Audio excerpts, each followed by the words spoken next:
If you're lying in bed, letting your mind slow down, I'd like to take you back not just to a time, but to a way of thinking that once ruled the known world. The Roman Empire wasn't just an army or a capital. It was a belief, a rhythm, a way people thought the world should be. But like all things built by men, it too had an ending. Not with a bang, not with one final battle, but slowly, like sunlight fading into dusk. Tonight, we'll walk through that twilight step by step until the last light of Rome finally flickers out. This is the story of how the Western Roman Empire truly fell. Introduction: when giants begin to sway. When we speak of the fall of Rome, we tend to imagine flames, barbarians at the gates, and a single, shattering moment of collapse. But empires rarely fall like that. They don't crash, they decay. Slowly, quietly, invisibly, until one day, you realize you're living among ruins, and the world you once knew has already gone. In the early 5th century, the Western Roman Empire had not yet fallen, but it was undeniably trembling. The marble columns still stood. The imperial seal still bore weight.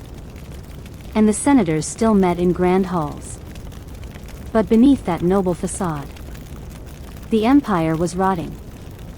The illusion of power remained, but it was just that, an illusion.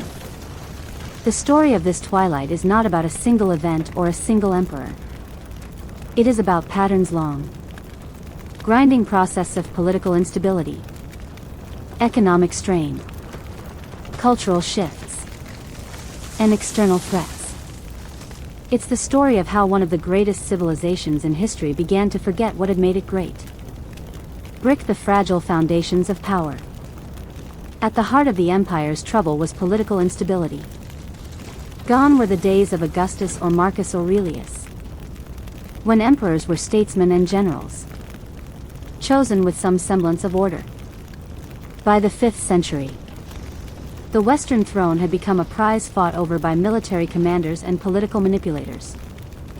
The imperial court, once centered in Rome, had moved to Ravenna, chosen for its defensibility, surrounded by marshes and sea. But that move was symbolic. The soul of Rome was no longer in the eternal city. It had retreated physically, emotionally, politically. Between 395 and 455 AD, more than 10 emperors came and went, and the West, some assassinated, others deposed. Few truly ruling. They were often mere figureheads, puppets in the hands of powerful generals. Men like Stilicho, Aetius, and Ricimer held the real power behind the throne until they, too, were murdered or betrayed. The empire no longer had political continuity. It had chaos disguised as order. Moneybag, the economic engine, grinds to a halt, while emperors changed hands like worn-out coins. The empire's economy was bleeding out. The Roman system relied heavily on agriculture, but overworked lands and shifting climate patterns led to decreasing yields. Many small farmers, unable to pay taxes, were forced to sell their lands or attach themselves to wealthy landowners as coloni. Trade, which had once flowed along secure roads and seas, had slowed.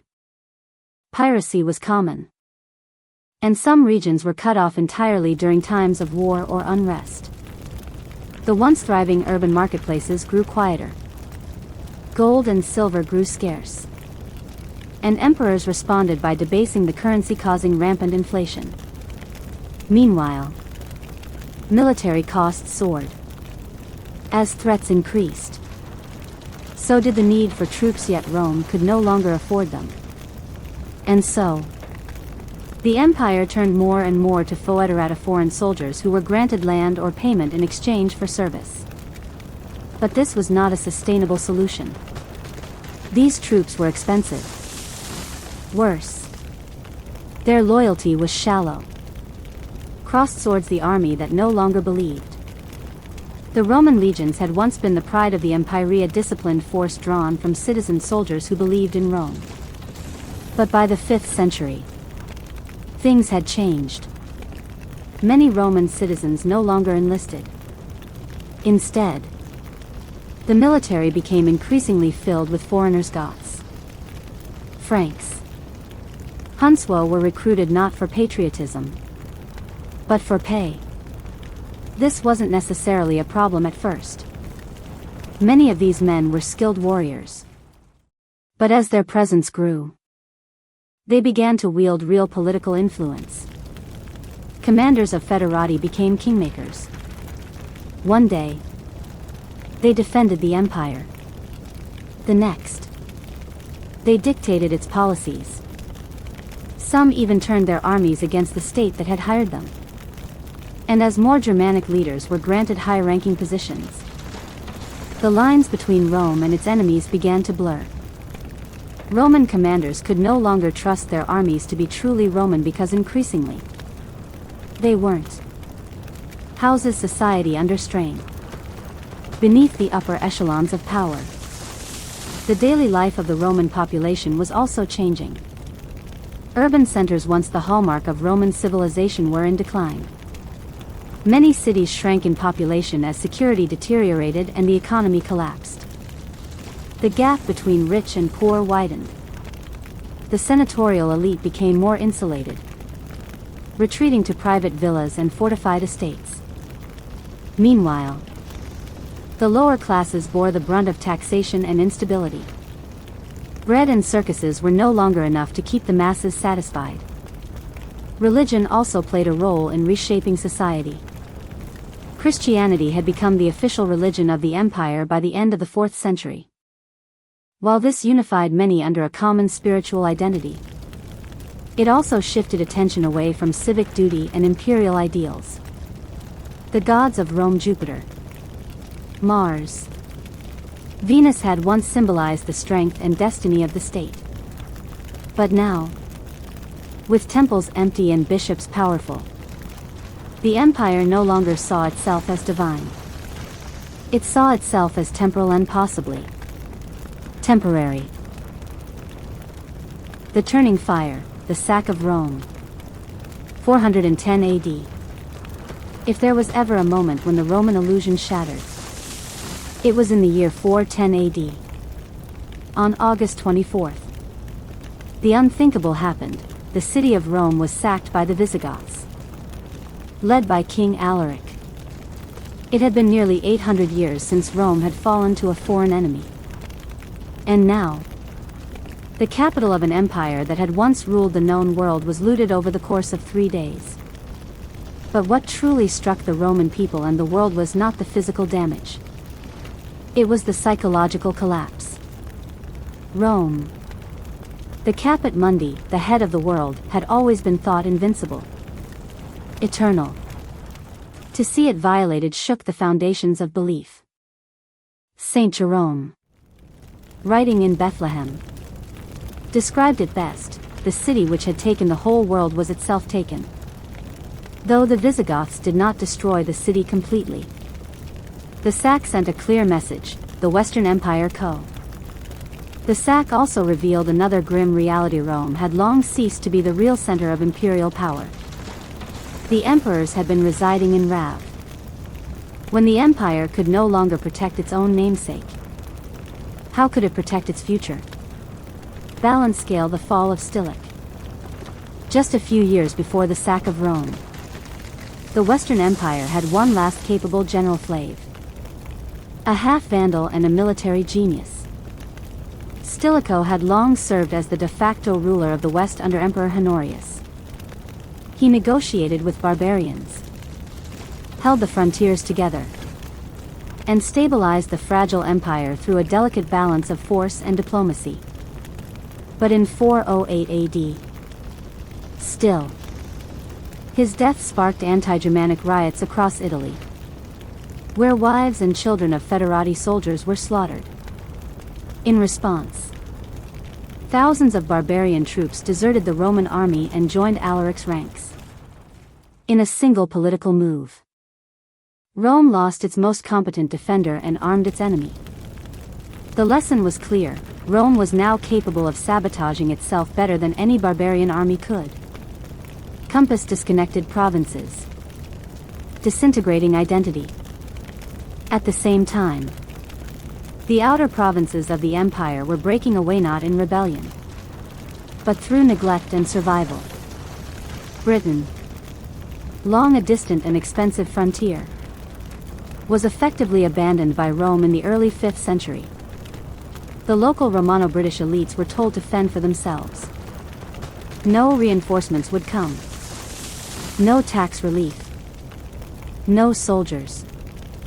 Rome was simply too weak to help.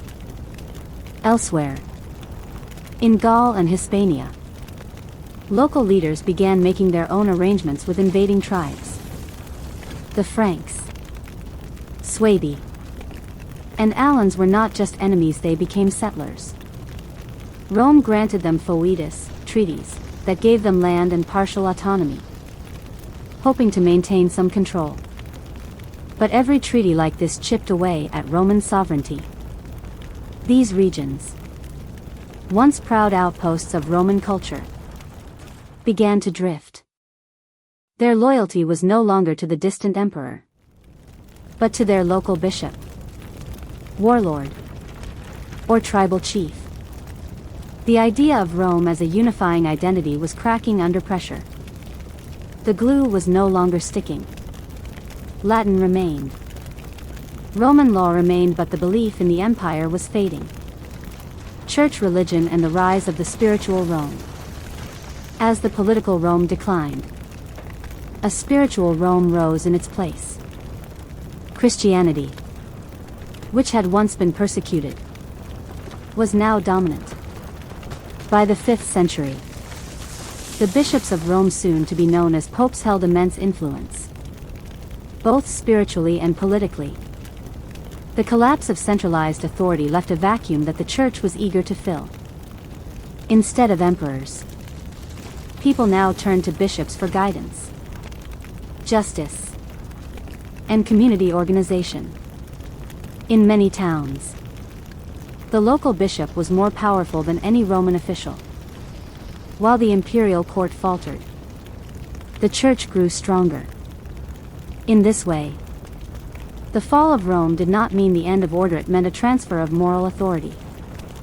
The city of God, as St. Augustine would famously write, began to replace the city of man. Gear infrastructure without maintenance. One of the greatest achievements of Roman civilization was its infrastructure: roads, aqueducts, sewers, amphitheaters, and more. But by the 5th century, these engineering marvels were falling into disrepair. Without the tax base to support maintenance, roads became overgrown, bridges collapsed, and aqueducts dried up. The systems that had once connected the empire physically and economically now divided it through neglect. In rural areas, abandoned villas and shrinking towns dotted the countryside. Farmers abandoned exhausted fields. Trade dwindled as transport routes became too dangerous or impassable. Urban decline followed. Cities that had once bustled with markets and festivals now felt quiet, hollow, and vulnerable.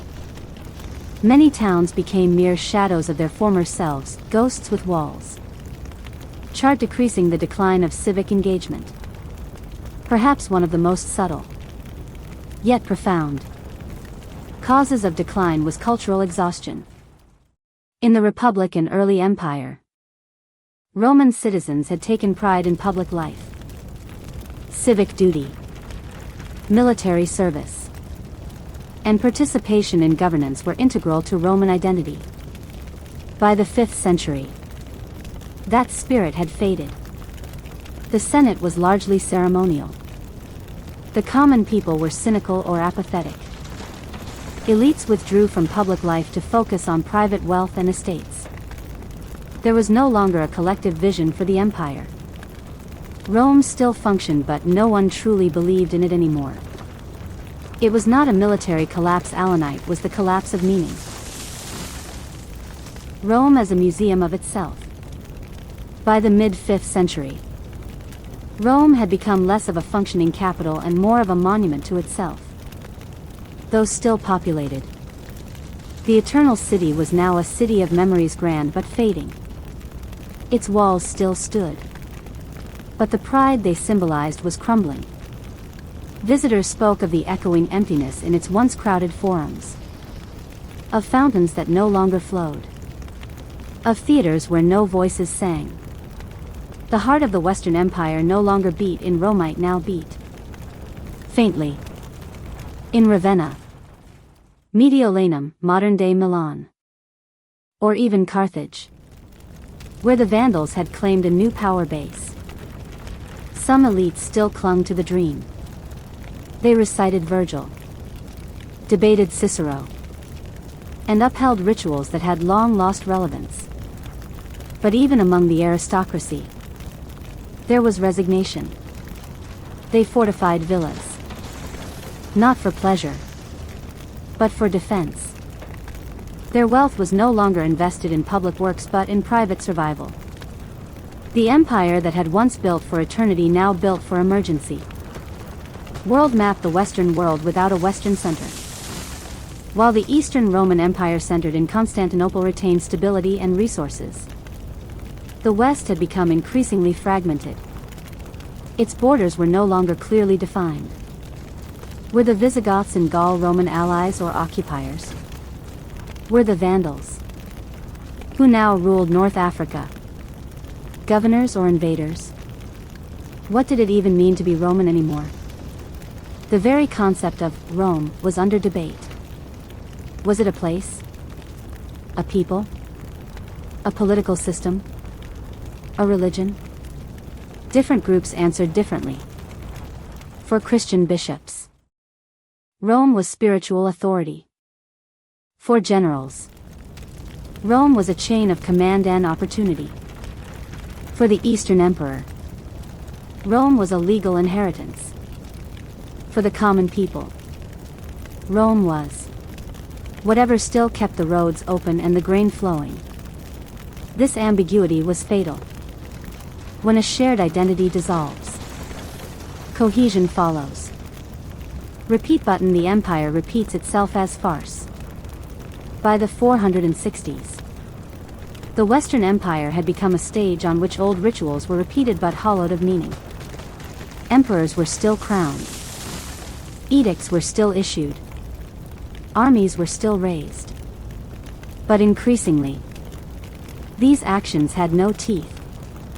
A prime example was the rise of Ricimer, the son of a Suevic noble and a Roman mother, who held the real power behind several puppet emperors. Ricimer never claimed the throne, perhaps because his barbarian blood barred him from it politically, but he ruled as surely as any Caesar. From 457 to 472, he effectively controlled the empire, installing and discarding emperors at will. His reign reflected Rome's new reality. Power was no longer about bloodlines or Senate approval, it was about control of soldiers and supply chains. It was no longer Roman governance, it was barbarian management in Roman clothing. Books, intellectuals, and the coming of the dark. The intellectuals of the time saw the decline, and many tried to make sense of it. Augustine of Hippo, writing just after the sack of Rome in 410, delivered a powerful reinterpretation of history. In the City of God, he argued that earthly kingdoms including Rome were temporary. Only the heavenly kingdom was eternal. This was more than theology, it was philosophical repositioning. It gave people comfort. Yes. But it also shifted attention away from worldly politics. If Rome wasn't meant to last, then perhaps its fall was not a tragedy but a transition. Others, like Sidonius Apollinaris, a Gallo-Roman aristocrat and bishop, wrote letters detailing life in the twilight of empire. His tone was half proud, half resigned. He celebrated Roman traditions while watching them fade. And Boethius, in the next century, would write the Consolation of Philosophy while awaiting execution, one of the last great voices of classical learning in the West. These were not just writers. They were witnesses. Candle the mood of a civilization. Above all, the final decades of the Western Empire were filled with a mood, one of melancholy, fear, and quiet endurance. There were no mass protests, no cries of revolution. The people didn't rise up to save the empire, nor did they cheer for its fall. They simply adapted.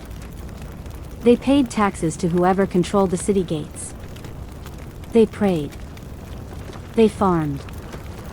They remembered, quietly, how things used to be. And slowly, they stopped calling themselves Romans. In their minds, Rome hadn't fallen. It had drifted away like a ship vanishing into fog.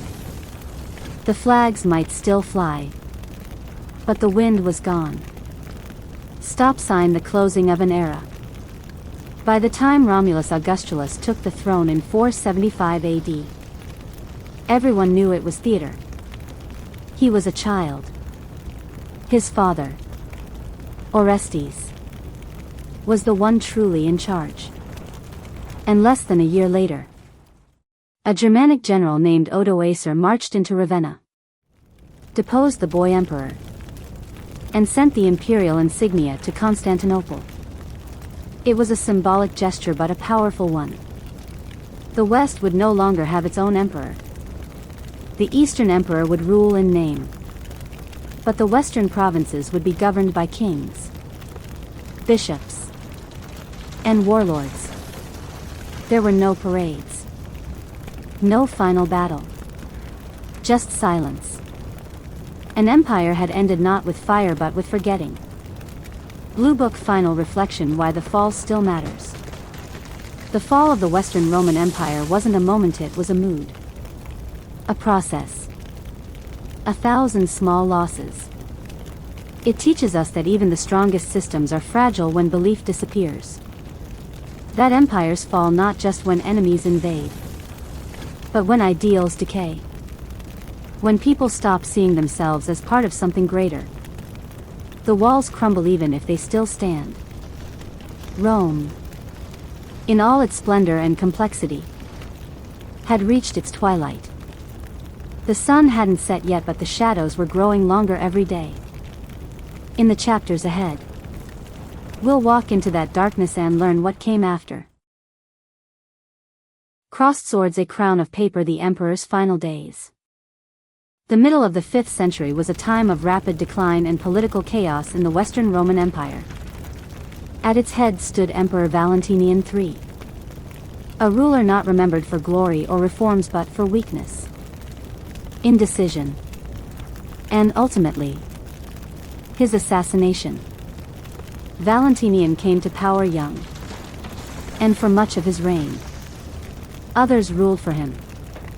His court was filled with political games, rivalries, and scheming aristocrats. The most competent of his generals, Flavius Aetius, had long held the frontier together, defeating Attila the Hun at the Battle of the Catalonian Plains in 451.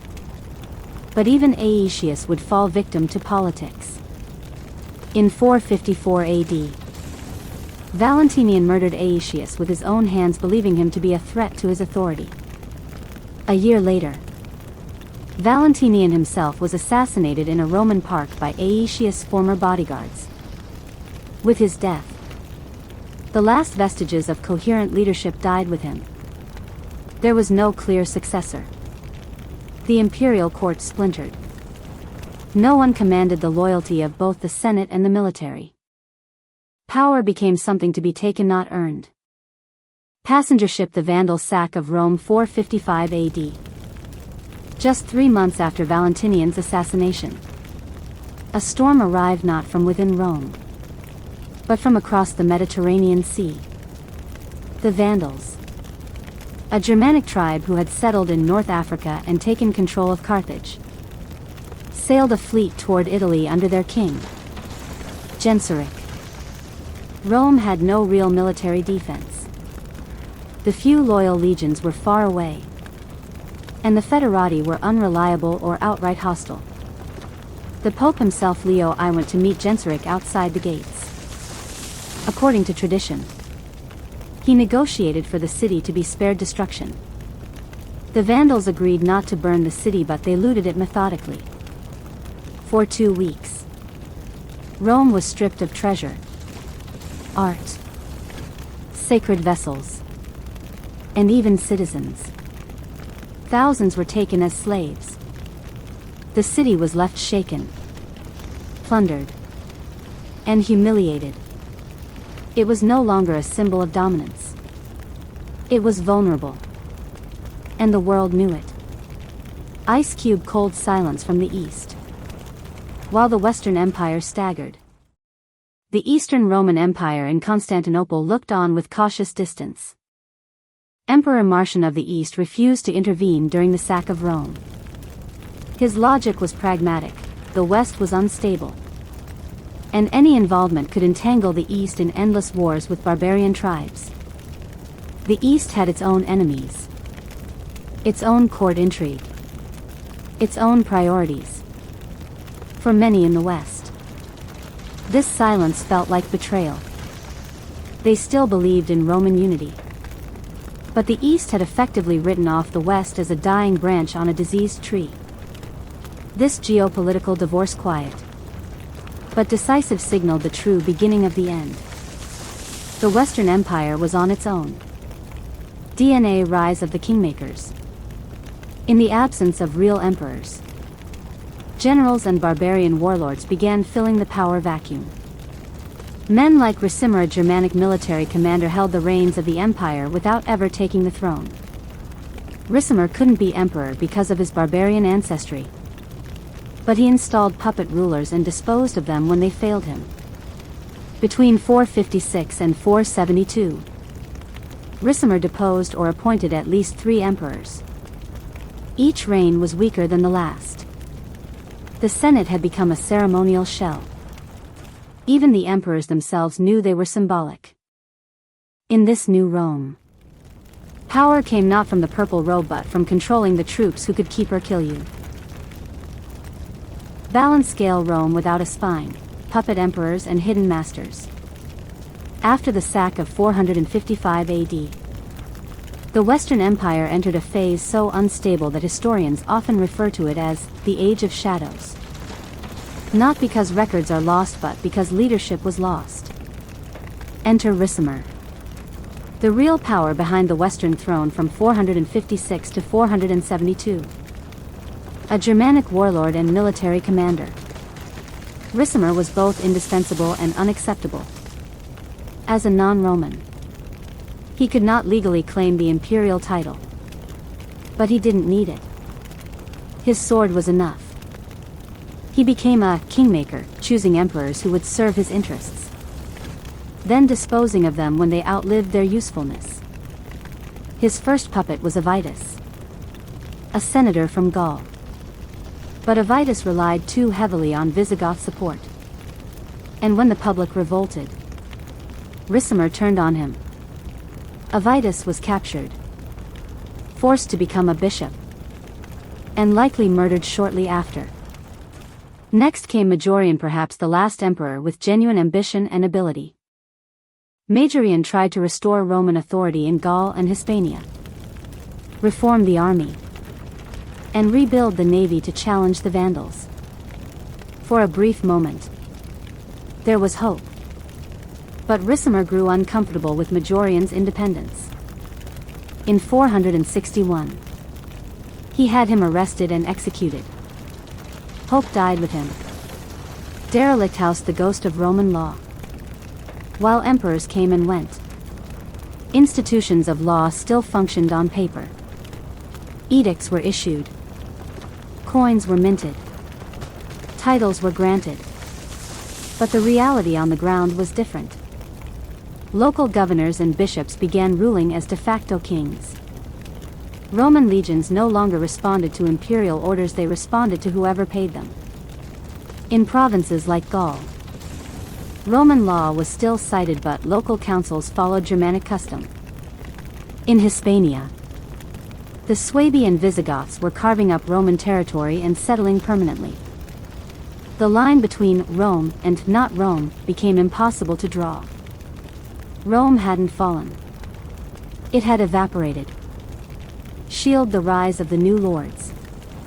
During this time, barbarian generals and federati leaders became the true rulers of Roman soil. The Visigoths were given land in Gaul but soon claimed it as a kingdom. The Vandals held North Africa and used its wealth to build fleets and attack Roman trade routes. The Burgundians carved out their own space between Gaul and the Alps. And the Ostrogoths watched, waited, and prepared. Many of these groups had once sworn allegiance to Rome, but only as long as Rome offered protection and reward. Now, with neither forthcoming, they saw no reason to pretend. The empire had effectively outsourced its own collapse. Coffin the death of a city. Rome itself, the symbolic heart, had become irrelevant. By the 460s, Ravenna remained the political capital, while Milan and Arles held regional command. Rome was ceremonial. It was where popes resided, where history whispered through broken stone. But it no longer dictated anything. Its senate still existed, but had no teeth. Its walls still stood, but had no soldiers. Its people still spoke Latin, but few still believed in empire. This was perhaps the cruelest part of the decline, the realization that Rome had not been defeated in battle. It had simply stopped mattering. The brief and bloody reign of Anthemius. In 467 AD, under pressure from the Eastern Roman Empire, a man named Anthemius was appointed emperor of the West. Unlike the figureheads before him, Anthemius was a capable administrator, a well-educated statesman, and had strong support from the Eastern court. His appointment was a last-ditch effort to reunify East and West against the growing threat of barbarian kingdoms. But it was already too late. Though Anthemius had Eastern backing, he lacked support within Italy, especially from Ricimer, who still controlled the army. Their relationship soured almost immediately. Ricimer expected another puppet. Anthemius refused to be one. After a failed military campaign against the Vandals, Ricimer used the defeat as a political excuse. In 472, he besieged Rome itself, unleashing civil war inside the capital. After months of starvation and bloodshed, Ricimer's forces captured the city. Anthemius was executed. The Western Empire had now literally turned its sword upon itself. Within weeks, Ricimer too died off illness, not war. And with him, one of the last real power brokers of Roman politics passed into history. Puzzle piece Orestes, Romulus, and the final facade. Into the vacuum stepped another general, Orestes, a former secretary to Attila the Hun. He now took control of what little was left of the Western army. But Orestes didn't crown himself emperor. Instead, in 475, he placed his young son Romulus Augustulus in the throne.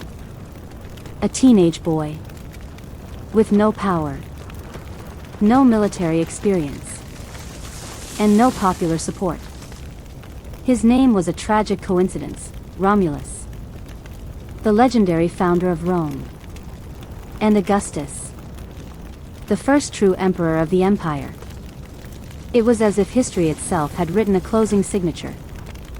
Romulus Augustulus would become known as the last emperor of the West, though many in Constantinople didn't even recognize his rule as legitimate. His reign lasted less than a year. Horse racing Odoacer and the Quiet Revolution. In 476 AD, a Germanic military leader named Odoacer, commander of the Federati in Italy, demanded land for his men.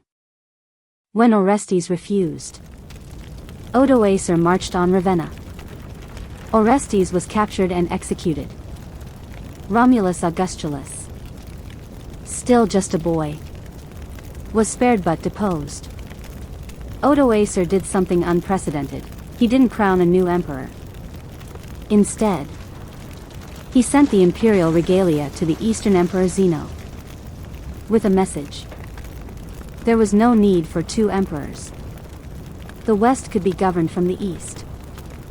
Zeno accepted. The Western Roman Empire, as a legal and symbolic entity, ceased to exist.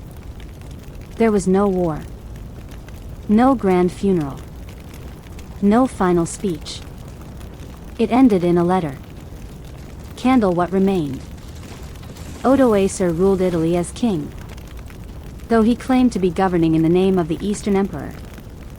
He respected Roman institutions when useful, kept the Senate as an advisory body, and allowed the Church to operate freely. But this was no longer Rome.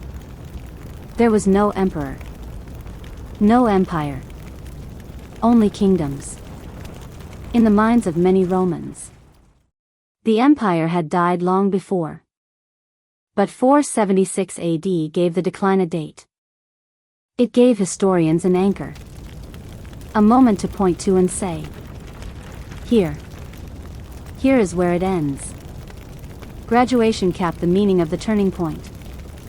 The years between 455 and 476 AD were not just a political turning point, they were an emotional one. People stopped hoping for renewal. They stopped pretending Rome could be saved. The institutions remained for a time, the titles, the Senate, the bishops, the courts. But they were hollowed out. The spirit of Rome, the belief in a united, eternal empire, was gone. In its place rose something new, a world of kings, of tribal federations, of Christian bishops, and Germanic lords. A patchwork world. A world that would one day become Europe.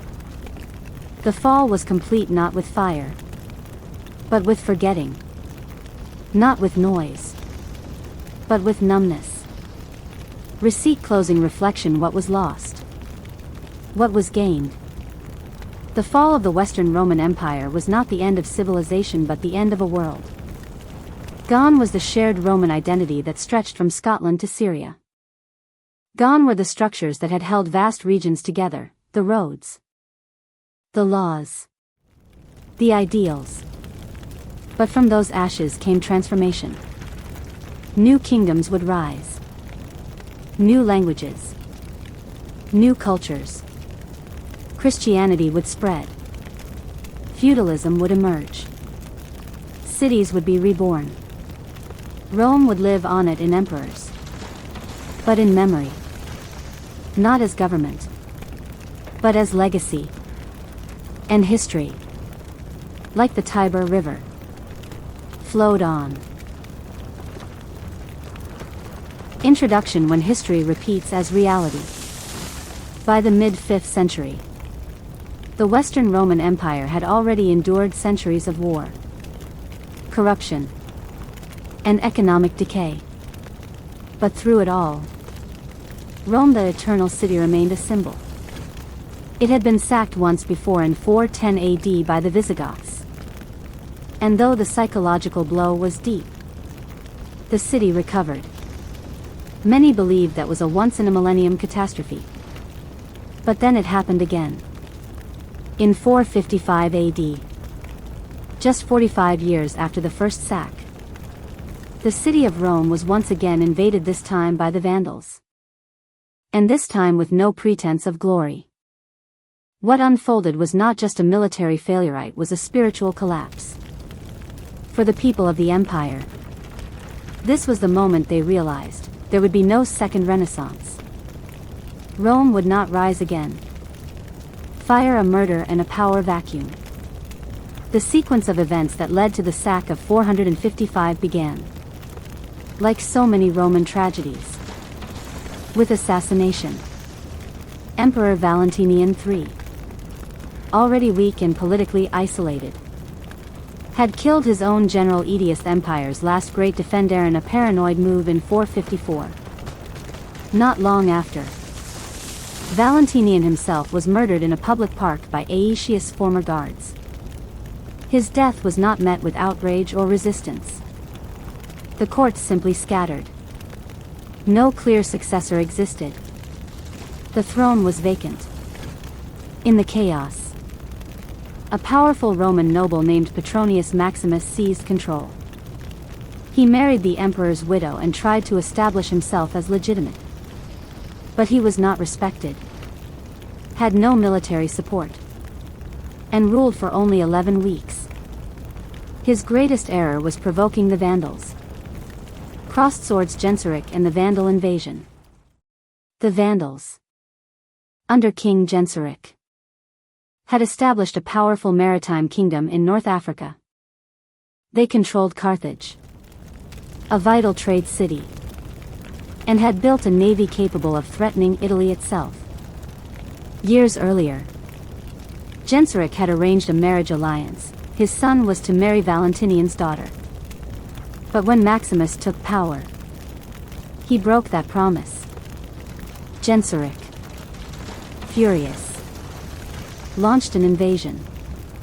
The Roman fleet was too weak to resist. The defenses around Rome were minimal, and the empire had no commander capable of leading a counterstrike. The people of Rome, hearing of the approaching Vandal fleet, panicked. Looting broke out. Riots surged through the streets. Maximus tried to flee the city in disguise but was recognized and killed by an angry mob. No one was left in charge. Classical building, the sack of Rome, 455 AD. On June 2, 455, Genseric's fleet entered the Tiber River. Pope Leo I, who had once famously negotiated with Attila the Hun, went out to meet him unarmed, surrounded only by clergy. We don't know exactly what was said, but according to tradition, Leo convinced Genseric to spare the city from burning, and to avoid killing its people. Genseric agreed partially. What followed was not a massacre, but a meticulous plundering. Over the next 14 days, the Vandals stripped Rome of its treasures. Gold and silver from palaces and temples. Statues and sacred artifacts taken back to Carthage. Ships loaded with slaves, including members of the senatorial class. Even the roof tiles of certain buildings were removed. Unlike the chaotic sack by the Visigoths, this one was organized, cold, and systematic. And that made it worse. Rome, the cradle of empire, was left humiliated, emptied of its wealth, exposed in its vulnerability, and without a single soldier raised in its defense. Chart decreasing the psychological collapse. The physical destruction was real, but the psychological toll was immeasurable. The first sack in 410 had shocked the world, but many at the time saw it as a wake-up call, a chance for renewal. Not this time. The second sack was different. There was no redemption arc, no military revival, no inspiring leadership to follow. The empire had simply let it happen. For the citizens of Rome and for the broader population of the empire, this was when many gave up. Faith in the emperor? Gone. Faith in the army? Laughable. Faith in Rome itself? Cracked beyond repair. People began turning inward. To local leaders. To the church. To whatever source of security still stood. Rome wasn't just losing territory. It was losing belief. What Rome looked like after. In the aftermath of the sack, Rome was not reduced to rubble but to ruin of a different kind. Statues were gone. Sacred relics, once housed in temples or Christian churches, were shipped away. The city's famed bronze roof tiles, including those on the Pantheon, were stripped. And yet, the streets were eerily quiet. Rome had survived the Visigoths in 410. It had limped through economic collapse, plagues, and political assassinations. But this second humiliation in 455 left it hollowed in a new way. Not just physically pillaged, but morally unmoored. The remaining population didn't rise up. They didn't rebuild. They simply endured. Brick the empty empire. Elsewhere in the empire, provinces once loyal to Rome stopped pretending. In Gaul, Roman generals began making independent decisions, negotiating with local barbarian leaders for peace and land. The Visigoths expanded their kingdom, occupying territory with little resistance from the imperial government. In Hispania, chaos reigned. Competing tribal powers clashed while Roman officials either defected, retreated, or died. Roman governors who once served under imperial law now bowed to whichever warlord had more swords. In Britain, Roman control had already ended decades earlier. The local Romanized population had been left to fend off Saxon invaders alone. By now, even memory of Rome was fading there, replaced by new kings, tribal councils, and myth. Puzzle piece: loss of control over the army. By the 450s, the Western Roman army was no longer truly Roman. It was made up primarily of Federati Germanic or Hunnic troops who fought for gold, not for loyalty. They were formidable on the battlefield, but unreliable politically. Worse, they were now aware of their own power. Many of these groups had carved out land for themselves within the empire and expected more. They were not defenders of Rome, they were negotiators, occupiers, and when displeased, rebels. After the sack of Rome, there was a shift. Generals no longer commanded these men. They bargained with them. Rome had not only lost its enemies, it had lost control over its own sword. Speech ballooned: the shift in identity. After the sack, a cultural question began to emerge more clearly. What did it mean to be Roman now? For centuries, Roman meant law, citizenship, language, and participation in a vast political system. But now, all those elements were unraveling. The law was ignored or reinterpreted by warlords. Citizenship meant lit Leno one came to defend citizens. Latin remained, but was evolving into regional dialects. The political system was so fragmented that it resembled local aristocracies more than imperial administration. In short, Roman identity was dissolving. Even people who still called themselves Romans began aligning more with their city, region, bishop, or tribe. The universal Rome was giving way to a local patchwork. Church: the church becomes the center. If the Roman state was crumbling, one institution was rising to take its place: the church. By the mid-5th century, the Bishop of Rome, later known as the Pope, was often the only figure trusted across all classes. While emperors fell and generals betrayed, the church remained. After the sack of 455, Pope Leo I emerged not just as a spiritual leader, but a negotiator, a diplomat, a symbol of continuity. Christian communities across the empire increasingly looked to the church, not the emperor, for moral leadership. social aid, and even civil mediation. In some regions, bishops took over the role of governors. They repaired walls, fed the poor, settled disputes, and even negotiated peace with barbarian tribes. Rome had ceased to be ruled by Caesar. Now, it was ruled by the cross. Chart decreasing an empire with no more shock.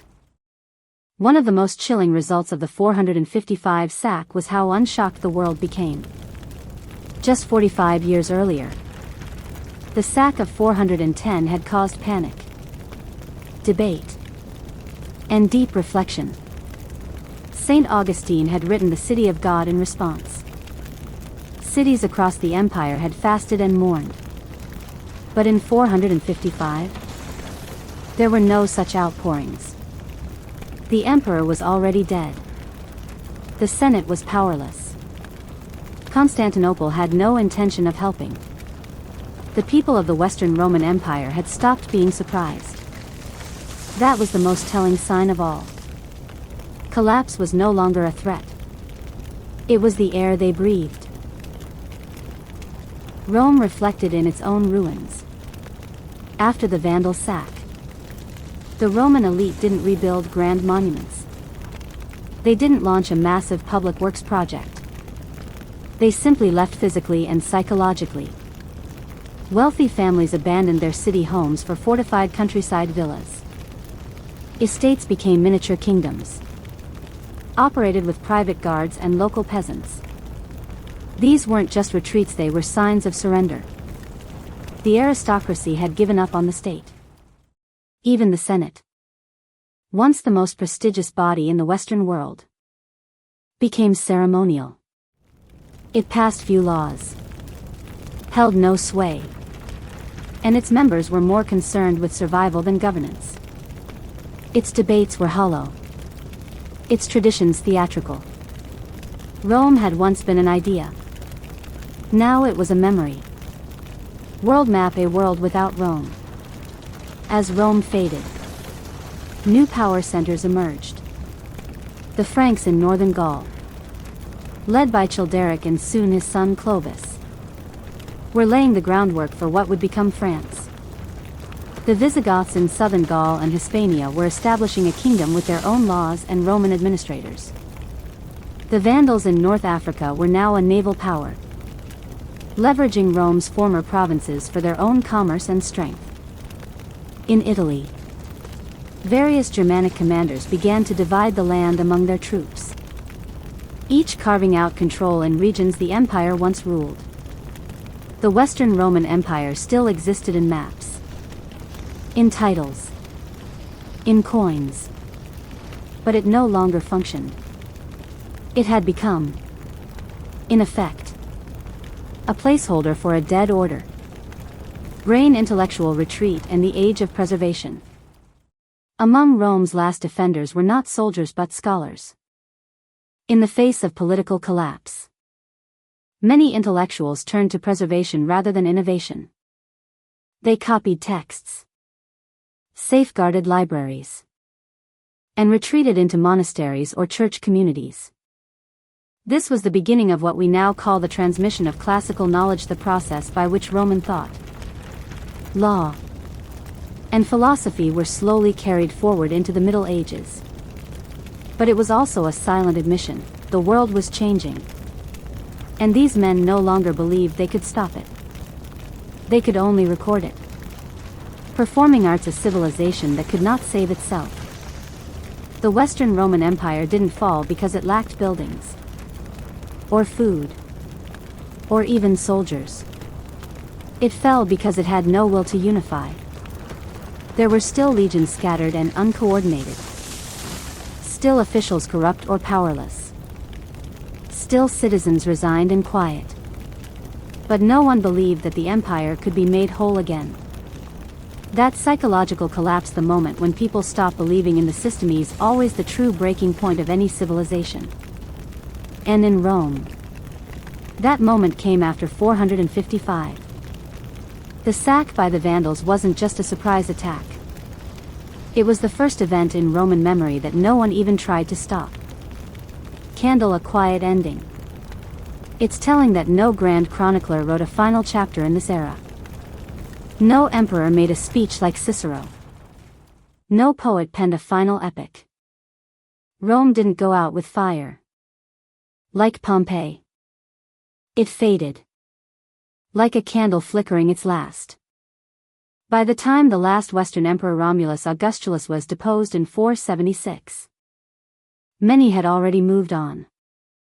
The people were no longer asking, "How do we save Rome?" They were asking, "What do we do now that Rome is gone?" Receipt closing reflection, the lesson of the unexpected. The sack of 455 was the unexpected event that made everything else inevitable. It proved that the empire could no longer defend itself. That no emperor could command loyalty. That even the eternal city could be emptied without a fight. But more than that, it revealed the truth people were afraid to say. Rome was already gone. The sack didn't kill it. It simply made the absence visible. In history, we often look for fire, war, explosions. But sometimes, the loudest collapse is the one that comes with no resistance at all. Letting go of empire, the rise of new loyalties. Brain introduction when identity breaks down. In the decades after the sack of Rome, a more subtle but even more transformative process unfolded. It wasn't a war. It wasn't a political coup. It was a change in perspective. People across the Western Roman Empire began asking themselves a fundamental question. If Rome can't protect us, who are we now? This was no longer a philosophical debate. It was a daily reality. With no functioning empire, a collapsing economy, and no shared system of law or leadership, communities had to redefine identity culturally, politically, spiritually. The result wasn't chaos. It was realignment. Shield the rise of localism. As imperial authority crumbled, local communities became the center of life. The empire, once a unifying force stretching from Britain to North Africa, now existed only in name. People no longer saw themselves as Romans in any active sense. They became subjects of regions, followers of local bishops, or even members of tribal identities. Their allegiance shifted from a distant emperor to nearby protection. For example, in Gaul, Romanized citizens began pledging loyalty to Frankish or Visigothic kings not out of enthusiasm, but out of necessity. In Italy, local towns relied more on church leaders and landowners than any imperial figure. In Hispania, people spoke Latin, lived under Roman-style laws, but were effectively ruled by Germanic nobility. The empire hadn't been conquered. It had been replaced from within. The church as a new center. By the late 5th century, the most stable, trusted, and widespread institution in the West was the Christian Church. When emperors failed and generals fought, the church remained. Bishops provided charity for the poor, sanctuary during violence, mediation in political disputes, education and preservation of Roman literacy and law. The Bishop of Rome, the Pope, held no army, but his moral authority increasingly replaced that of the emperor. In the eyes of many, he was the true voice of Roman continuity. In towns across Italy and Gaul, bishops acted as governors in all but name. They managed granaries, organized city defenses, and kept written records. In this world, the cross was stronger than the eagle. Classical building decline of Roman institutions. At the same time, traditional Roman institutions became irrelevant. The Senate, once the jewel of Roman civic life, became an empty body. No new laws were being meaningfully enforced. Courts either closed or answered to local warlords. Tax collection failed. Civil services decayed.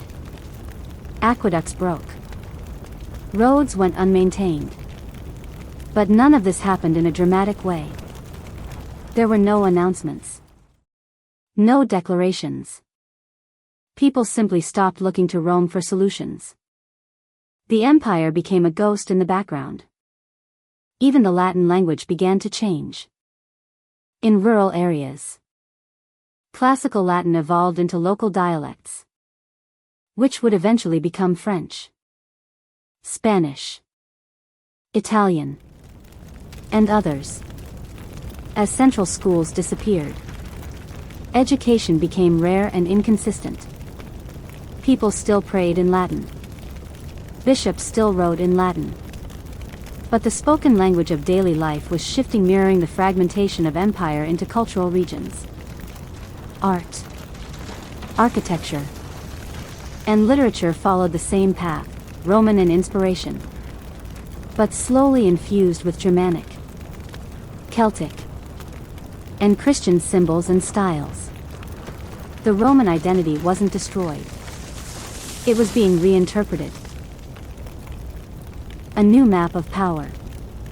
By the end of the 5th century, the Western Roman Empire existed only on parchment and in memory. On the ground, the landscape had shifted dramatically.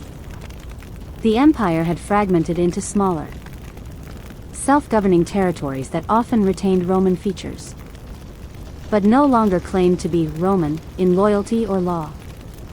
Instead of provinces ruled by governors appointed by emperors, Europe now looked like this. The Visigoths ruled much of Hispania and southern Gaul. The Ostrogoths were gaining strength in northern Italy. The Franks, under the emerging Merovingian dynasty, began asserting dominance in the north of Gaul.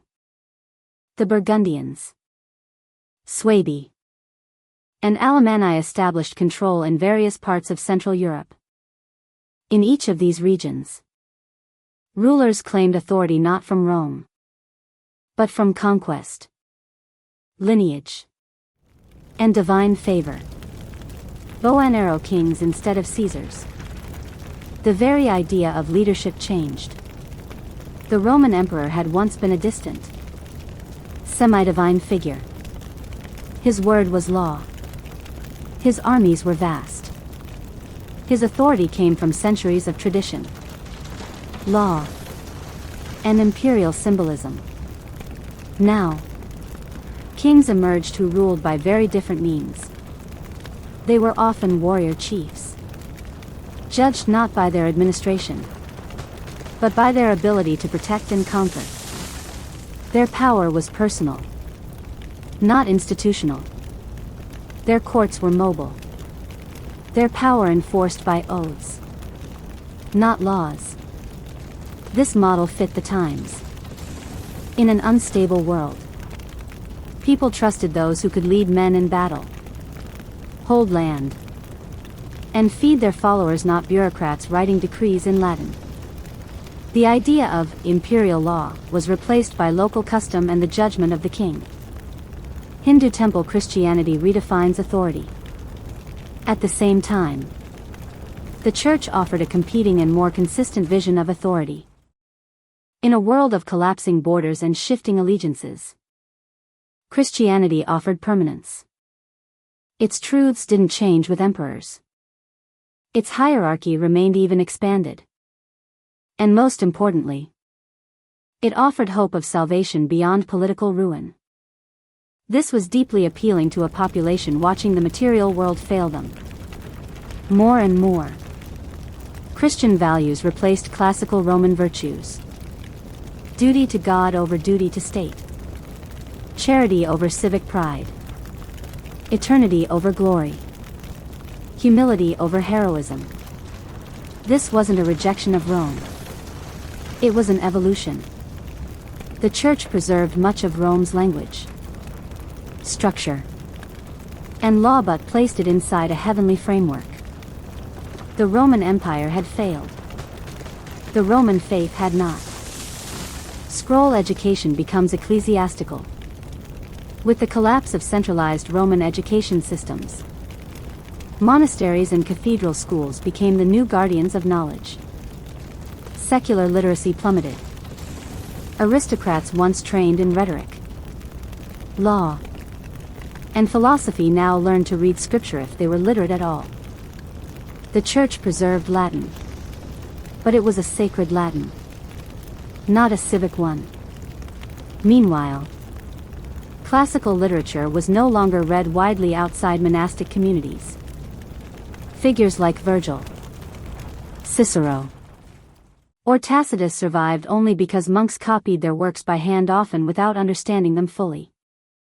This shift marked the beginning of a new intellectual era, one where spiritual knowledge replaced civic knowledge, and moral instruction became more important than political theory. Rome's memory was kept alive, but through the lens of the gospel. Balance scale law becomes local. In the imperial system, Roman law had been universal, applied from Britain to North Africa. It was a brilliant, complex code that governed commerce, marriage, property, and citizenship. But without the machinery of state, that system unraveled. Germanic kingdoms implemented their own law codes, many written in Latin, and many influenced by Roman principles but based on tribal customs, bloodline justice, and compensation over punishment. For example, the Visigothic code blended Roman legal structure with Gothic tribal laws. The Salic law of the Franks emphasized personal compensation, oaths, and fines over incarceration or imperial trial. These systems reflected a world where the individual belonged not to a republic or empire but to a kin group, a tribe, or a faith community. Globe showing Europe, Africa, Rome as an idea, not a government. By the end of the 5th century, the Western Roman Empire had effectively vanished as a political reality. But as an idea, it was very much alive. People still called themselves Romans. They still used Latin. Kings claimed to be successors of Roman greatness even if they ruled like tribal chiefs. And in Constantinople, the Eastern Roman Empire, Byzantine Empire, continued to thrive. To them, the fall of the West was a tragedy but also a confirmation that they were the true heirs of Roman civilization. The West, however, was becoming something else. It was no longer Roman, but it was also not yet medieval. It was in between. A space where identity, language, power, and meaning were being renegotiated. And this change in perspectives, low, profound, and irreversible, was more transformative than any battle. When power meant peace, not glory, the Roman Empire had glorified victory. Emperors took titles like Conqueror of the East or Defender of the Danube.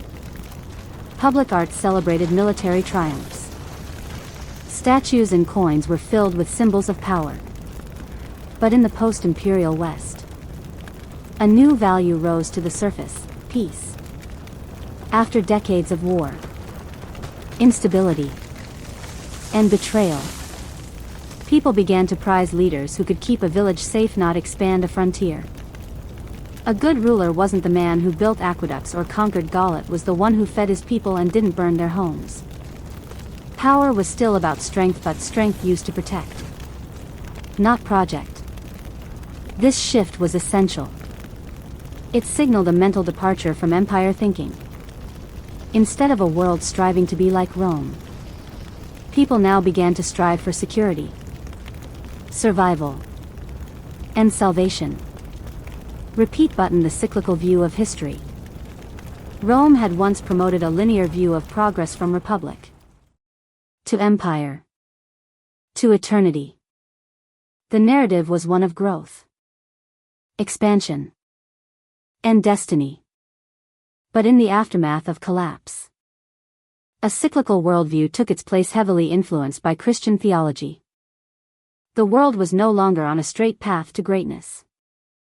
Instead, it was seen as a struggle between sin and salvation, rise and fall, earthly suffering and heavenly reward. Life was about enduring, not conquering.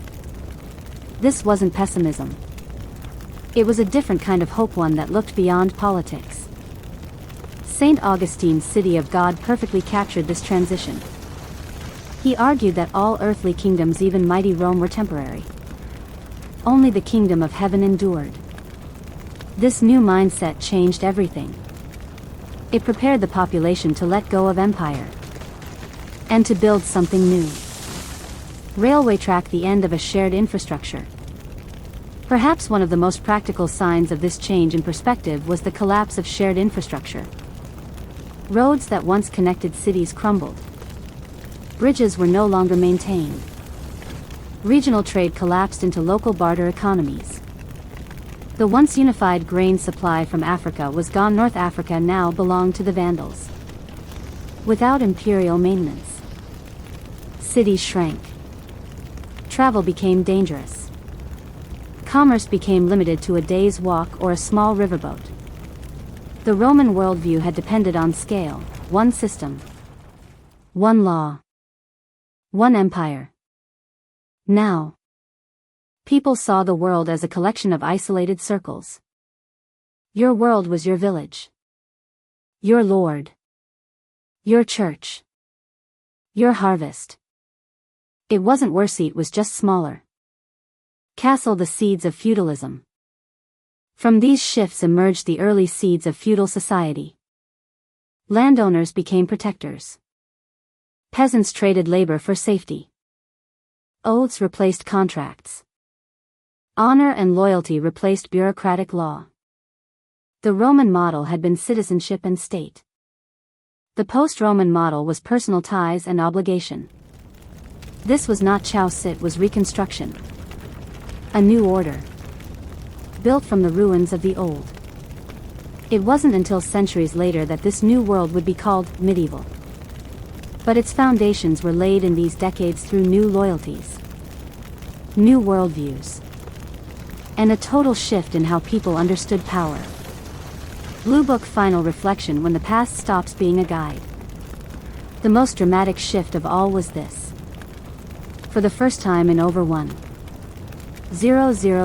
years, people stopped looking to Rome as a model for the future. In the early empire, every change had to reference the past. Emperors claimed descent from Augustus. Buildings imitated classical forms. Laws cited Roman tradition. But now, people began inventing new traditions. New saints. New kingdoms. New lineages. New myths. Rome became a legend. A symbol. A cautionary tale. Its institutions were no longer copied. Its models no longer applied. It had passed not just from power but from relevance. And that is the ultimate change in perspective. Not the day the empire fell, but the day people stopped trying to rebuild it. A future without the emperor. When Rome fell, it didn't take the world with it. The collapse of the Western Roman Empire left a vacuum but not a void. In place of imperial order came a patchwork of new experiments. And though the 6th and 7th centuries are often called the Dark Ages, for many people across Europe, this was also a time of opportune. The opportunity to reshape law. The opportunity to redefine leaders. The opportunity to live imo. And most significantly, the opportunity to build something new from the ashes of something grand. This wasn't just the end of one world. It was the beginning of another. Castle, the rise of new kingdoms. In the vacuum left by Roman collapse, barbarian kingdoms began forming, some crude, some sophisticated, but all eager to establish legitimacy. These kingdoms offered a fresh form of order, rooted not in ancient tradition but in immediate necessity. The Franks in Gaul under Clovis embraced Christianity and began organizing the foundations of what would become France. The Visigoths in Hispania codified their own blend of Roman and Gothic law, establishing a functioning state centered in Toledo. The Ostrogoths, led by Theodoric the Great, took control of Italy and tried to preserve Roman culture while establishing Gothic rule. These kings were no longer pretending to be emperors. They weren't reviving Rome. They were building their own legitimacy through faith, land, alliances, and law. Balance scale law reimagined. One of the greatest opportunities after Rome's fall was to rethink justice. The empire's legal system had become bloated, inaccessible, and deeply tied to class privilege. The new kingdom simplified law into codes that were easier to understand and apply. Examples: the Lex Salica of the Franks emphasized fines, compensation, and social order over imprisonment. The Visigothic code was written in Latin and influenced by Roman precedent, but deeply rooted in Gothic custom and Christian ethics. The Lombards created laws that focused on protection of property and punishment for betrayal, not just in civic terms, but in terms of honor. Law was no longer an imperial tool. It became a community framework, less perfect, perhaps, but more human. Church-Christian opportunity, a spiritual vacuum filled. As Roman institutions crumbled, the church grew stronger, not just by default, but by design. Bishops and monks seized the chance to convert new peoples, educate the next generation, and fill the administrative gap left by governors and magistrates. Missionaries traveled deep into pagan lands: Germania, Ireland, Anglo-Saxon and Glanto preach and plant churches. Monasteries became centers of learning, medicine, agriculture, and writing. The church became the first truly trans-regional institution in post-Roman Europe. In short, the fall of Rome allowed the church to become more than a religion. It became a civilizing force. Shield, the new hero, protector, not conqueror. The Roman hero was a conqueror: Julius Caesar, Scipio Africanus, Constantine the Great. But in this new world, heroes were protectors. A local lord who defended peasants from raiders, a bishop who fed the poor during famine, a king who made peace between tribes rather than war. This was not weakness, it was adaptation. A world without empire needed guardians more than it needed emperors. Leadership began to be judged not by speeches or borders but by the peace of the people. Rebuilding trust, communities, culture, and the seeds of Europe. House with garden, the village becomes the world. One of the most dramatic shifts after the fall of Rome was the return to localism. Without the empire's infrastructure, roads became dangerous, and long-distance trade shrank. So people turned inward. Towns became walled communities. Villages became centers of life, trade, and protection. Land was not just an asset, it was a shield. This localized world created opportunities to build stronger local bonds. In place of imperial bureaucracy came mutual trust, oaths, and alliances.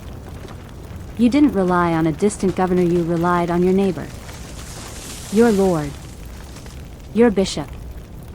It was more limited. Yes, but it was more human. A return to simplicity, not decline. Much of what was lost, architecture, literature, centralized trade, has led many to call this period a dark age. But that term misses something crucial.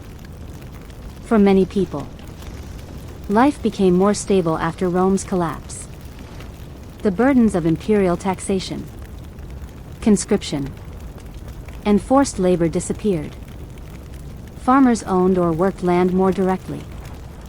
Communities made their own decisions. Traditions became localized and deeply rooted. Instead of trying to imitate Rome's grandiosity, people returned to what worked. Wood instead of marble. Oral tradition instead of imperial law codes.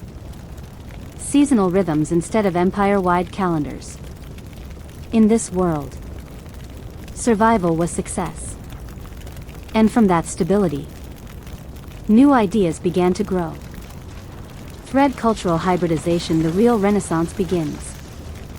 Rome may have collapsed politically, but culturally, it was not gone. Its language, customs, and values blended with Germanic, Celtic, and Slavic cultures to create something new. Latin remained the written language of learning and the church. Roman farming methods were retained and adapted. Roman clothing styles evolved into early medieval fashion. Roman festivals were absorbed and Christianized. This fusion created a new European identity, neither fully Roman nor fully tribal. It was a third thing, a hybrid civilization rooted in old glory, but adaptable to a rougher, more rural world. This was the true beginning of medieval culture, not as a fall, but as a transformation. Open book monasteries as incubators of knowledge.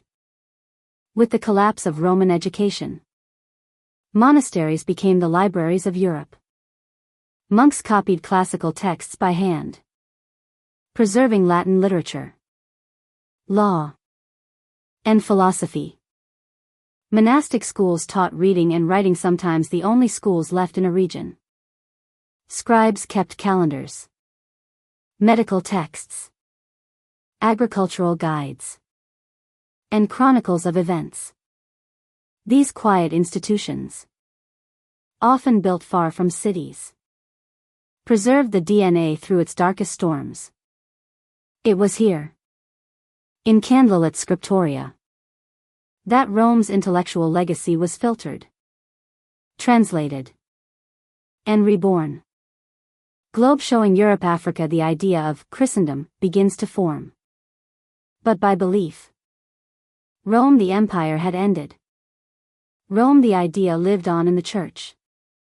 The calendar, the Latin Mass, and the vision of a world under one God.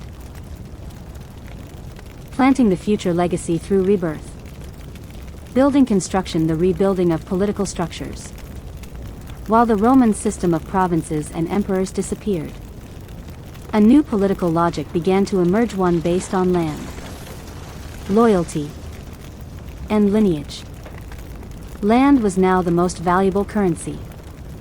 Kings granted it to lords in exchange for military service. Loyalty became personal rather than civic, cemented by oaths of fealty, not public office. Power passed down through dynasties, with bloodlines replacing senatorial rank as a mark of legitimacy. This shift laid the groundwork for feudalism, a system that would dominate medieval Europe. Though this new structure was more fragmented, it was also resilient. It worked at the scale people lived on, and it allowed for bottom-up development rather than top-down control. Hammer and pick craft, trade, and the dawn of towns. As security slowly returned in some regions, craft and trade began to revive. Artisans set up workshops near monasteries, castles, or river crossings. Barter gave way to small-scale commerce. Markets re-emerged, first monthly, then weekly, drawing rural populations into shared economic rhythms. From these seeds grew the first post-Roman towns, not imperial metropolises, but tight-knit communities with merchants, blacksmiths, bakers, and clergy. These were places of opportunity for free men and women, spaces where new skills, ideas, and relationships began to take root. In this environment, urban life was reborn, one stone at a time. Seedling agricultural innovation.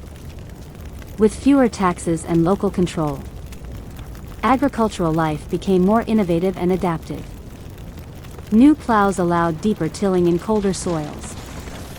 Crop rotation became more systematic. Local knowledge replaced imperial edicts, leading to farming adapted to each region's climate. This created not just more food, but more community stability, which in turn allowed people to invest in permanent homes, churches, schools, and workshops. The fall of Rome meant freedom from imperial quotas and grain shipments. It meant local people deciding how to farm their land, their way. Dove faith as a tool of unity. Religion was no longer simply a source of comfort, it became a tool of social cohesion and even diplomacy. Christian kings used baptism to signal alliances. Bishops negotiated peace between rival tribes. Saints and relics became symbols of local pride and regional identity. The church helped turn diverse peoples into one cultural landscape. Across vast distances, Christians celebrated the same holidays, told the same biblical stories, and followed the same liturgical rhythms. In this way, unity returned not through roads and taxes, but through ritual and meaning. Brain legacy, why this moment mattered. It is tempting to view the post-Roman centuries as decline. But that misses the deeper story. What happened after 476 was not just survival, it was reinvention. People didn't just mourn what was lost. They made use of what remained. They didn't rebuild Rome. They built European continent of kingdoms, languages, customs, and communities that had never existed before. The empire had fallen, but its fall created space. And in that space, the seeds of everything to come: cathedrals, universities, parliaments, art, philosophy were quietly planted. The greatest opportunity of all? The chance to begin again. Growing up without Rome, the maturity of a civilization. Milky Way introduction from childhood under empire to adulthood without it. For centuries, the Western world had lived under the shadow of Rome, protected, taxed, governed, and guided. In many ways, the empire had functioned like a parent, instructing, enforcing, providing. But when that parent fell, the people of the West were forced to grow up fast. They faced questions they had never had to answer alone. How do we govern ourselves? What do we believe in? How do we protect our children? What kind of future do we want to build? This wasn't just survival. It was development. And in the process, a new kind of social character began to form. Flex biceps, resilience in the face of loss. The first trait that defined this new post-Roman world was resilience. Crops failed. Roads collapsed. Raiders came. But people didn't disappear, they adapted. Families moved, rebuilt, regrouped. Churches converted temples into sanctuaries. Towns shifted locations for safety. Where Rome once had bureaucracy, now there was ingenuity. A collapsed aqueduct didn't mean water was gone, it meant wells had to be dug. The loss of grain shipments led to more localized farming innovation. The absence of law courts meant people turned to custom, council, and church for justice. These weren't ideal conditions, but they brought out something powerful in the people of this new age: a quiet refusal to surrender. Hindu temple, the deepening of faith. Another key development was a spiritual transformation. The collapse of empire did not lead to chaos, it led to contemplation. Without worldly power to trust in, people turned more fully to the eternal. Monasticism flourished. From Ireland to Italy, men and women withdrew from the world to dedicate themselves to prayer, learning, and service. Pilgrimages began, drawing people together across regions for spiritual renewal. The cult of saints and relics expanded, turning local leaders into holy figures of hope. Faith wasn't just belief, it was infrastructure. Churches were centers of life, learning, aid, and identity. The world may have seemed broken, but heaven remained whole. Graduation cap, a new approach to knowledge.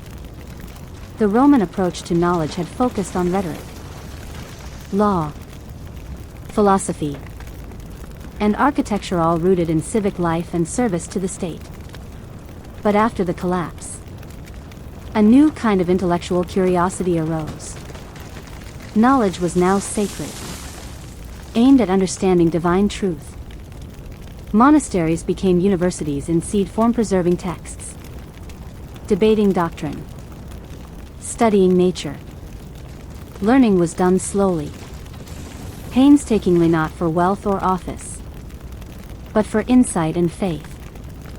From this came a new intellectual maturity, one that valued not just cleverness, but wisdom. Shield, the redefinition of honor. In imperial Rome, honor came from military conquest, public glory, or senatorial praise. But after the fall, honor changed.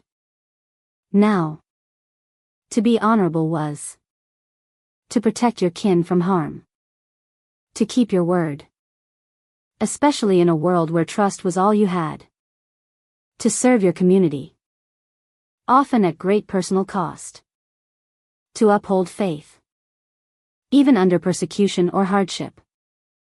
This moral evolution was subtle but real. People didn't just mourn the old virtues, they forged new ones. A civilization rebuilt from within.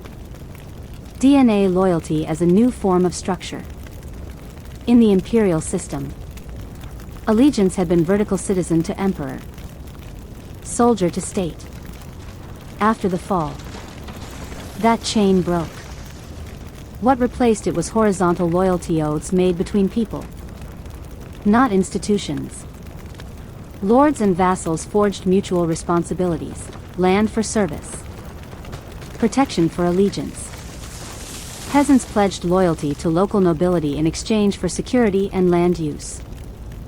Clergy bound themselves to bishops or abbots who shared both spiritual guidance and worldly authority.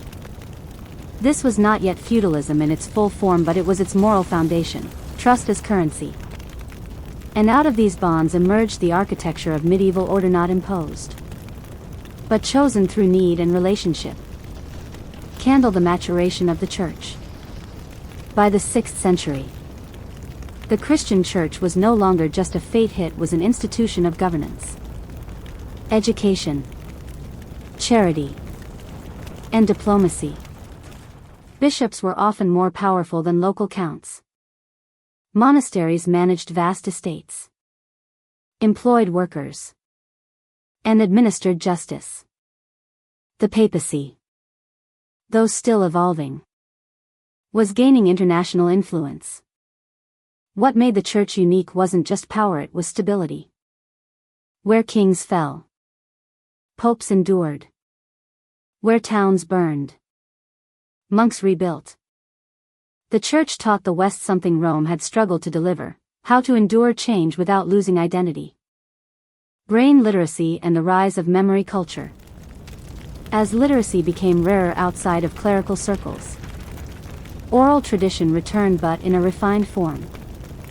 Laws were memorized and recited in legal assemblies. Lineages were preserved through storytelling, anchoring families in time. Heroes were not recorded in marble or scrolls, but sung in verse, the precursors of Beowulf, the Song of Roland, and later epics. This wasn't ignorancy, it was a different way of knowing. And in many ways, it was more democratic. A poor farmer could know history by heart, even if he never saw a book. Knowledge was no longer only stored in libraries, it was carried by people. Briefcase responsibility over rank. In Rome, position often came with privilege. In post-Roman society, position meant responsibility. A landowner was expected to provide food in famine. A bishop was expected to mediate between warring families. A noble was expected to protect not only his wealth but his people. Status was not without benefit, but it now came with moral weight. And this expectation formed the basis of medieval ethics, where justice was not imposed from above, but carried by those who dared claim authority. This was slow growth. It wasn't perfect, but it was a shift from entitlement to duty, and that changed everything. Bow and arrow, the warrior transformed. Even the warrior class evolved. Where once soldiers fought for empire, now knights emerged not just as fighters, but as moral figures. The code of honor they followed, primitive as it was in this era, reflected a growing desire to connect strength with service. The ideal was no longer the general who destroyed cities. It was the protector who held the line. The knight would later become a central symbol of the Middle Ages. But his roots lie here in the cultural soil tilled by hardship and rebirth. Maturity through shared meaning. Delamp, a new moral framework. With the imperial legal system gone, and civic virtue no longer taught in forums or academies, a new moral framework took its place, rooted in scripture, tradition, and community memory. People began to measure good and evil not by Roman law or philosophical debate, but by spiritual duty. Did you serve God and neighbor? Communal responsibility. Did your actions bring peace or disorder? Moral witness. Were you known for honesty, compassion, and courage? This wasn't always codified, but it was widely understood. And that shared understanding provided a kind of moral glue for a fragmented world. House, the family as core institution. The Roman family had revolved around patriarchy and property. But in post-Roman Europe, the family became something different, a unit of protection, identity, and economic collaboration. Families worked land together, cared for each other in old age, and provided mutual defense. Inheritance was redefined to maintain lineage stability rather than imperial conformity. Women, especially in noble and monastic life, gained new forms of influence as abbesses, estate managers, and spiritual leaders. The family didn't just survive empire, it thrived without it. It became the cornerstone of society, not in law books, but in everyday life. Mantelpiece clock, a sense of time beyond the empire. The Romans had measured time in reigns and military triumphs. But in the post-imperial world, time became sacred. The liturgical calendar, Advent, Lent, Easter gave structure to the year. The lives of saints gave a timeline of inspiration and memory. Generations were marked not by Caesar, but by harvests, famines, floods, and miracles. This shift reflected a deeper maturity. People no longer saw themselves as passengers in an empire's journey. They saw themselves as participants in a divine story, unfolding across time. It was slower, more cyclical, but it carried a deeper purpose. Railway track, the road ahead. By the late 6th and early 7th centuries, Western Europe had become unrecognizable from the Rome of the 1st century. And yet, the people had not vanished. They had grown. From dependency to autonomy. From imperial pride to communal humility. From fear of collapse to hope in small beginnings. Out of collapse came character. Not through revolution but through resilience. Through quiet choices. Generational wisdom. And the reweaving of social fabric one season at a time. Scroll final reflection when character becomes civilization.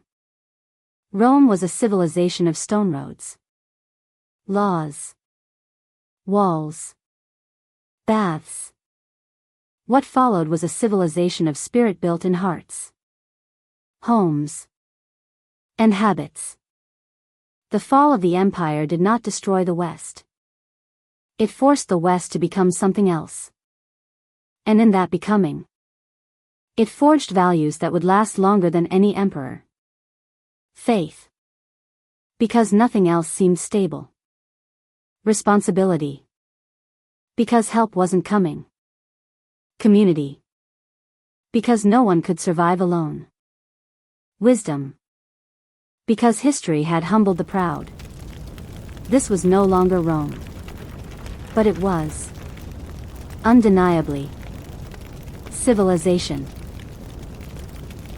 From ruins to renewal. Why the fall of Rome was the rise of something greater. Classical building. When an empire falls, what remains? Rome had ruled the known world for nearly 500 years. Its emperors had claimed divine right. Its roads stretched across continents. Its laws were studied for centuries. And then, it fell not in a single day, but in a series of slow, painful collapses. The question that haunted the generations after 476 wasn't just, what happened? It was, what now? At first, there was confusion, grief, fear, a sense that the world had ended. But it hadn't. Something else was beginning. Sunrise over mountains. The power of starting over. Every civilization that endures must one day confront loss. Rome's collapse was not just the end of government, it was the end of identity. Millions had to face the truth that the systems they depended on, the structures they trusted, were gone. But that collapse gave birth to something far more enduring. People discovered their own strength. Apart from the state, communities learned how to lead themselves. The church rose not as a ruler, but as a servant, one whose moral compass outlasted the politics of empire. What began as tragedy slowly transformed into an age of reconstruction, not in marble or maps, but in spirit. Of the rise of humility. Rome had believed in glory, in might, in eternal conquest. The world after Rome believed in something different. Service over domination. Grace over victory. Endurance over expansion. Out of this humility came new values, ones that would shape monasteries, cathedrals, universities, and kingdoms. These values weren't loud. They didn't conquer. They healed. And in healing, they offered something Rome had rarely given: dignity to the ordinary. Seedling what grew in the ashes. From the collapse came the idea of European continent not united by empire, but by shared faith and local identity. The concept of the university, a place where divine and natural truth could be studied in harmony. The rise of literacy among clergy and peasants alike. The foundation of law not from an emperor, but from scripture and reason. Rome built walls. The world after Rome built meaning. Compass. The West finds its soul in losing its empire. The West found its soul. It learned that power is not permanence. That greatness is not the same as goodness. That history is not just about who wins, but who survives and how they treat each other after. The fall of Rome forced a civilization to grow up. And in doing so, it planted the seeds of compassion, community, and conscience that would blossom across 1,000 years. Scroll final reflection: the real lesson of the fall of Rome. History books often ask, why did Rome fall? But maybe the better question is, why did so much survive? The answer is not found in generals or emperors. It's found in monks quietly copying books, farmers rebuilding villages, bishops feeding the hungry, families teaching their children, ordinary people doing extraordinary things simply by refusing to give up. Rome fell, but humanity did not. And what came next, though slower, quieter, and often forgotten, was perhaps more meaningful than empire ever was. Fall asleep with history. Wake up with purpose. Close your eyes. Breathe in slowly. Let the weight of the world slip away for just a moment. Imagine stone roads under your feet, the fading echoes of marching legions, and a once great empire crumbling quietly into the past. Rome didn't fall in fire and glory. It fell in whispers, in empty forums, in abandoned villas, in the silence after trust had died. And yet, people endured. They planted. They prayed. They protected one another. Not because they were strong, but because they had no other choice but to grow. That's the lesson. Sometimes, when everything feels like it's falling apart, it's actually falling into place. Let history cradle your thoughts tonight. Let the slow rhythm of time remind you that collapse is not the end, it's a clearing for something better. You are not lost. You are being remade. Sleep deeply. Dream of new beginnings. Because tomorrow, you rise.